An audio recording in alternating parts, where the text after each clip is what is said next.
Hey, here we are, Ritchie. We're doing Lobby Talks with Ritchie, episode 2. And today you want to talk about internal volume. Yes. That's a, Today, that's a term that you're the first person to ever mention that to me. really, Yeah, I've never heard that term. In all my training and all the workshops I've done, no one has ever said internal volume. well, internal volume is very important to me because I was the guy with the imploded core. When I was a child, I was small. I was smaller than kids 2 years younger than me. And I thought I was just a skinny little kid, and we kind of wrote it off like that. But I come to find out that there's a different kind of being bigger that I didn't know that I really wanted. What I thought I wanted was to be bigger in the muscular sense. And I tried that. I tried weightlifting, and I tried high protein drinks and diet and like that. And actually all of that served to just wind me tighter. So instead of getting bigger, I actually got smaller. And so I want to talk about those two different kinds of being bigger. So I didn't know any of this until I became a practitioner of structural integration.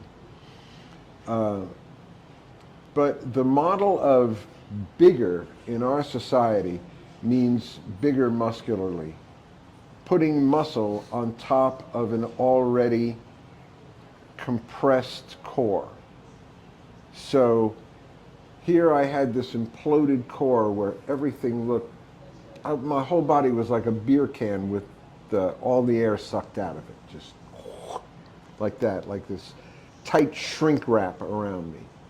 And so here I was trying to add bulk on top of that, but all that did was add bulk to my sleeve while still compressing my core even more. And so it wasn't until I got Rolfed that I realized that there was a different kind of bigger that I really wanted, and that is internal volume. My rib cage, as I said, was like this beer can with all the air sucked out of it, and then this tight shrink wrap around it to make sure it stayed small. And then as I matured, I tried to grow out through that, but that superficial fascia acts like a tight balloon around us, and it thwarts any attempt to grow from the inside out. I didn't know any of this as a child, but as a Rolfer, I found out that there is this thing called internal volume, where we can use the natural jointedness of the entire body to expand the rib cage. Actually, the whole body. The pelvis expands, the feet expand, the head expands.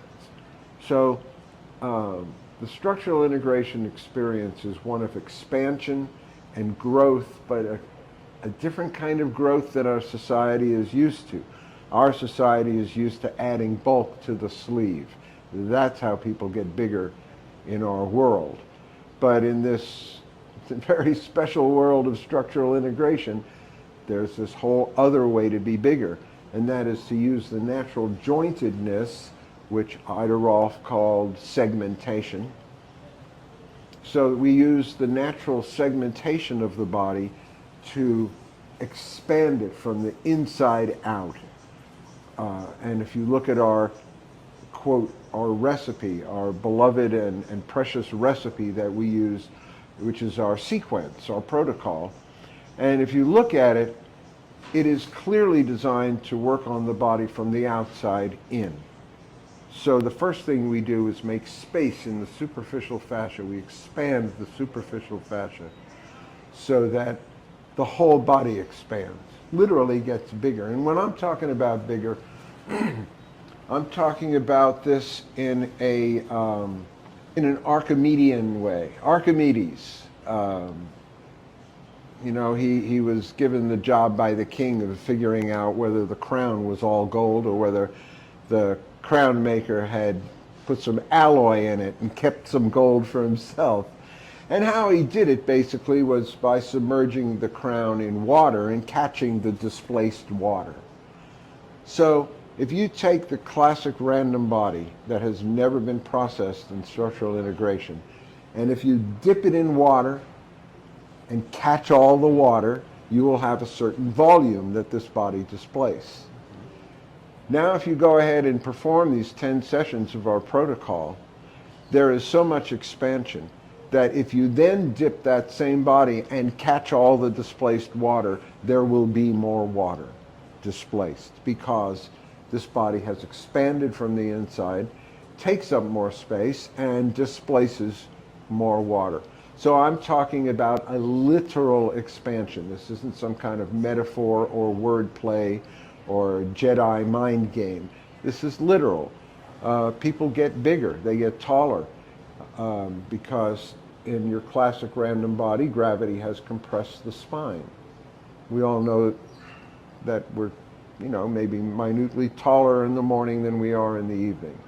So there is this plasticity and springiness to the body that shows up in the spine. And so when we work on people the way we do, we're literally lengthening the spine. It's a length that was always there, but it was unavailable because it was crunched down by gravity and then held in place like that, or clamped like a clamp by the superficial fascia. And so what we do in our series is we start at the outside and we expand the outside to take the pressure off of the deeper lying structures, the organs, the spine, etc. And so it is literally an expansion, first from the outside, and then in the middle sessions, which we call the core work, we work from the inside out. But it is literally an expansion, and that's where this internal volume that I'm talking about comes from. And it's very personal and poignant to me because I was the kid with the internal loss of volume, a compressed and imploded core. And my parents brought me from doctor to doctor to doctor as a child, and they all said that nothing was wrong. Well, something was wrong. That I was compressed by every life experience from birth forward. In an ideal world, I would have been Rolf the day I was born, starting then. But it took me until I was 25, and lucky to find the work then. Mm-hmm. And it changed my life. And one of the ways it changed my life was by expanding me from the inside in a way that made me bigger in my presentation of myself to the world. And that made all the difference. Yeah, well, reading Dr. Rolf's book is fascinating. She alludes to this, never puts those words on it, but she talks about how can you look at somebody and not see their personality challenges? Like with their feet, like if they're not on a great foundation, how can they have a solid life? And I think about how if you are in a bound body, how can you not live a small life? I lived a small life. I lived a very small life. As a small kid on the block, the littlest kid on the block, even though I was older than most of the other kids, and I got pushed around and intimidated. And my response to that was, my adaptation to that was I developed this kind of radar for trouble on the street. So I had this radar for trouble on the streets in such a way that I could be home just before the fight broke out. And so every time I'd come sneaking in through the back door, my mom knew there was trouble on the street that I was running away from. But there were some times when there was no getting away from it, and I always lost the fights. Mm-hmm. Not only because I was small, but because I was already intimidated. So this smallness, it pervaded every part of my life. I led a very small life. I was afraid. As a teenager, there were bigger bullies and schoolyard bullies. And then when I was about 24, I got robbed at knife point on the streets of New York. I had a knife right there at my throat. And at the end of that experience, my fear of people was complete. And it wasn't until I moved to Boulder out of New York and I met up with this community of structural integrators and got the work myself that I realized that my smallness physically and my smallness mentally were tied up together in a way that I didn't understand. In fact, as I was preparing myself for my first session, I asked my Rolfer, I said, how in the world can working on the body change my mind, change my emotions? And he didn't really have a solid answer. He said, well, let's just wait and see what happens. But sure enough, as my body expanded, as I got bigger, as my physical body expanded and became bigger, my internal presentation of myself to the world became bigger. And one of the ways that showed up for me was if I was at a party and there was a conversation and I had something to say, most of the time when I would say it, people wouldn't even hear me. You know, the conversation would just go right on around me despite the fact that I had just said something. And I noticed that had happened over a long period of years. Well, about 3 or 4 or 6 months or so after I had my 10th session, I was at this party and there was a conversation going on. And I decided I was going to say something. And I said it in barely a whisper. And the whole room stopped. And everybody turned around to look at me and say, what did you say? So I don't know if you could call that a coincidence or a happenstance, but to me what it felt like was they heard me. That somehow my presentation of myself was bigger and seemed more important to the world. And that's how all that showed up for me. But it was undeniable. It's really cool to make this connection to the human potential movement. Like I thought we were going to talk about internal volume, and now here we're like, to me I just see this as clear path. Like you undo, like you open the outside, then you feed volume into the inside, and boom, you're more you. Yeah. And when you say it that way, it sounds easy. And in a way it is. But it took me years of practice to discover how important internal volume is. And let's go on to another thing about internal volume. And that is, where does that volume go? When somebody is small and stuck like I was, where did all that volume go? On the one hand, you could call it lost internal volume. But maybe it wasn't lost as if it was there and then got lost. Maybe it was something that I was never able to grow into. It was never there. My internal volume always lacked or lagged behind my chronological age. So I was never able to express my chronological age. So when I was a teenager, I looked like a 10-year-old. And when I was in my 20s, I was built like a teenager. And that immaturity carried over into all the other aspects of my life. And it wasn't until that I was set free and allowed to grow out and grow up that I grew up and matured as an individual, as a personality as well. So you have a situation, I'll take myself, but it's fairly universal as I look out there in the world. Here was this little boy who grew up into a man, and yet I didn't have a man's body. I had a little boy's body. And inside that little boy's body was a pretty scared little boy.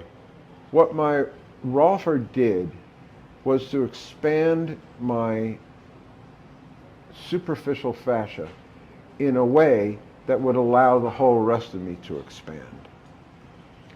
And how I do that as a practitioner now, 50 years after that, after my real first session for my original Rolfer, how that shows up for me is this. We live in a world that has no idea what a really together body is. A together body as defined by someone like Ida P. Rolf or her heirs, her heir practitioners, and I'm one of them. And how I describe the way that I restore volume is I find that the volume that should be in the core either migrates out into the sleeve or it was always in the sleeve and never available to the core. And so what I do is I breach this barrier that gets set up between the core and the sleeve, and I feed length and volume from the sleeve of the body into the core. And that to me is the very essence of putting a body together. That to me is what a together body is. Now in our society, on this planet, at this time, this planet is so confused about what it means to really be a together body that in its confusion, this planet latched onto a word, a wrong word, to describe what it thinks is a together body. And that wrong word is fit. In our society, on this planet, at this time, a fit body is a together body. But wait, we started this whole conversation with, I wanted to be bigger. So I was trying to add bulk to my sleeve. The kind of bigger I really wanted to be was from the inside. And so I have a very different definition of what it means to be a together body. To me, being together is not necessarily being fit. In fact, the very process of getting people fit can take them apart even more, and that happened to me. And that's a very special category of person that I call fit and falling apart. Yeah, they're fit. They can lift a lot of weights and they can run fast, but they can't stand up straight. They can't walk right, and they hurt. So is that a together body? Not by my definition. So how I put bodies together is by feeding that bulk that has accumulated in the sleeve back into the core. I feed from sleeve to core, implying that there was some kind of reversal to begin with. That volume that should naturally be in the core has either migrated into the sleeve or it never got out of the sleeve into the core to begin with. So to me, what I do is I feed from sleeve to core and increase the body's volume on the inside. And that to me, so when you have a body that these pressures from inside to outside are balanced, that to me is a together body. That's a together body that can lift and expand with every move and every breath. It's a body that can expand laterally because the superficial fascia is not holding it in like a tight balloon. And that to me is a really together body. And that correlates directly to me, in my world, with internal volume. The more internal volume I can feed from sleeve to core, the more together that body is. Yesterday, we talked a little bit about how what it was the feeding in, the run in the stocking. Yes, when I talk about feeding from sleeve to core, that immediately brings up the question of feeding what? What are you feeding through? Now, I've heard a lot of practitioners say, I'm feeding tissue. I've heard other practitioners say, I'm feeding water. I don't think that is exactly accurate, even though it might do. for a beginning understanding of the fact that we're feeding something from outside to inside, implying that there was some kind of polarity reversal to begin with, that all this volume that should be in the core somehow ends up in the sleeve, and that's like its very own polarity reversal. And I might have mentioned in the movie Ghostbusters, Dan Aykroyd says, "It's a complete protonic reversal." I heard that, I went, yes, that's exactly what we're doing. There's a polarity reversal in the body, that happens naturally in every random body, and a random body is defined as a body that's never had these 10 sessions of processing of structural integration. So to the unrolfed body, this reversal of polarity is just a given. And it stays that way throughout a person's life till the day they're dead and buried, unless some outside individual that we call a practitioner of structural integration or a Rolfer comes and deliberately and intentionally reverses that polarity, feeds from sleeve to core. So the question is, what are we feeding? Some people say it's tissue, some people say it's water. I think it's something more subtle but way more active than that, and I do believe that there is what I call a glue or fixation body, the glue body, the fixation body, that lives within the layers, the micro layers of the human body. Not just the human body, it's in animal tissue, and even plant tissue has analogs of what we're talking about. And so what I'm doing is dissolving this glue that lives between the layers, that fixates bodies into their chronic patterns. And when I release that fixation, it can travel like a run in a stocking, and I call it the run in the stocking. I have a very special name for it because there was never a name for this particular concept, and I just call it it, the big it. So what am I feeding? I'm feeding it. What is it? It is the progressive run of this stocking, so that just like when you're wearing a stocking and you snag a heel and you feel it run up your leg like that. Well, when a stocking runs, it runs in a line. The stocking I'm talking about can run in lines, and those lines can be connected into planes, and then those planes can be connected into volumes down through the body. So what I'm feeding through is space. But that space is, I'm just going to try to quantify that for myself. Yeah, this is a very difficult concept for this planet to grasp because it's never experienced it before. Now, so in a contracted place, like a short place in the body where there's going to be the adhesions, or the glue body is going to be more solid where it's shorter, potentially. Yes, when the glue body dries on, it thwarts the body from moving because these layers are so stuck that they can't glide or slide upon one another, and so it shows up in movement, and it shows up in, as I said, body size, but a special kind of body size. I'm talking about expansion from the inside that expands somebody's presentation of themselves to the world. And so the stocking is going to be basically the line of the layer.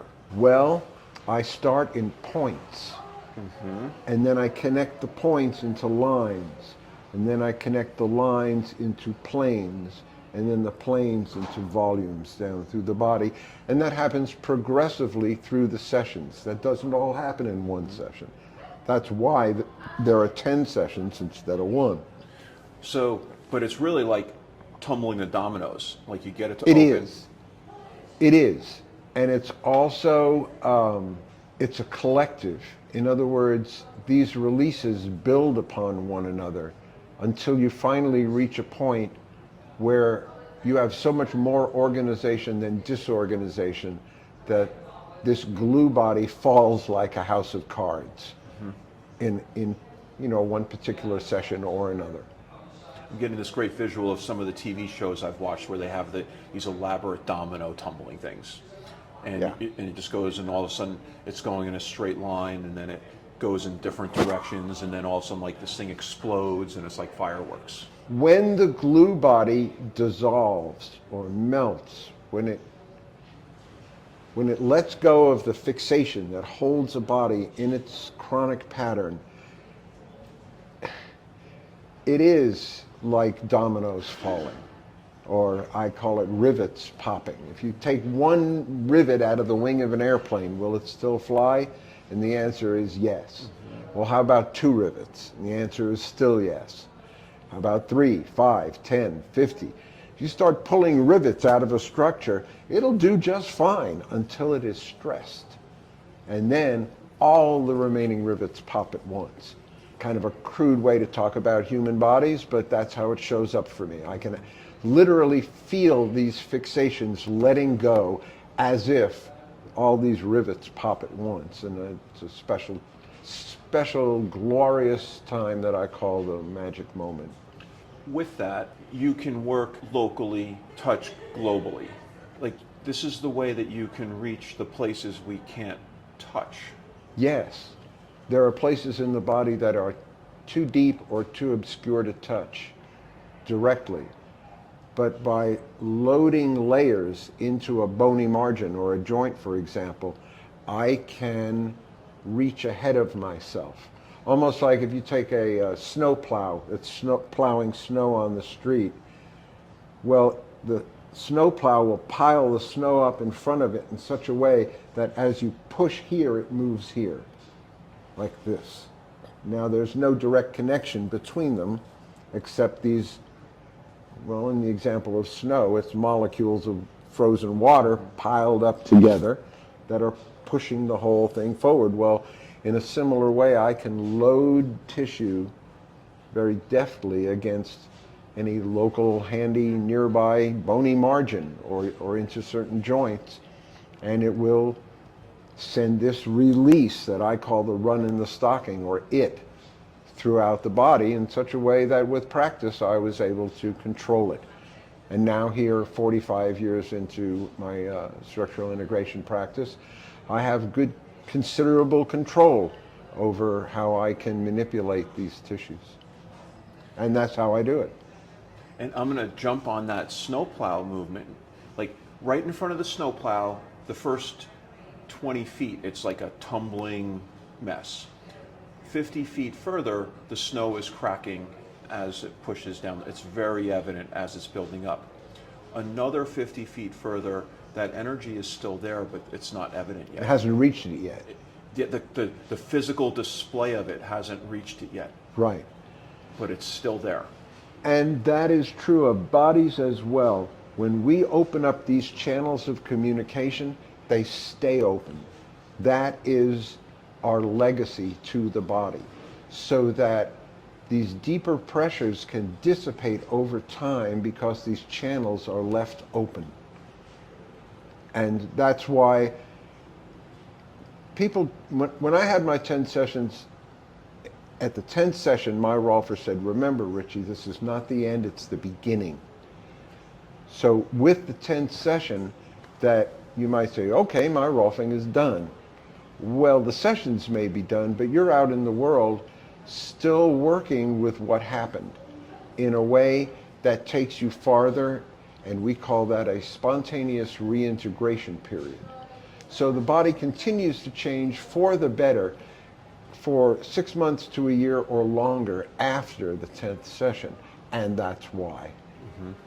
And it also speaks to the dovetail nature of the series, the building upon the sessions. Yes, each session, actually, the 10 sessions are really one session, one long 10-hour sessions that we divide up into these bite-sized pieces. Mm-hmm. And each session, if competently done, is just enough and not too much. But they build upon one another. Each one picks up where the previous session left off. That's true of each session, and it's also true of blocks of sessions. For example, the first 3 sessions are called sleeve work, where we're opening the outer part of the body and making room for what's going to happen on the inside in sessions 4 through 7, which we call the core work, where we go after the body's deeper, older, longer standing troubles. And then 8, 9, and 10 are called the integration sessions, where for lack of a better word, we put it together. I don't like to say it that way because we're really putting you together with every session. But in the first 7, there is something in there that we are taking apart. There is a taking apart if you know what it is we're taking apart. We're not taking apart the person. We're not taking apart the fascia. We're not taking apart the layers. We're taking apart the glue body, or this fixation layer that lives between the layers of the fascia. And as we do that session by session by session, we finally reach a point where so much of this glue body is dissolved that it is no longer an impediment to change, and that allows us, it restores the plasticity of the body that allows us to sculpt in the line in 8, 9, and 10. And that's what I mean by taking apart and putting together. Mm-hmm.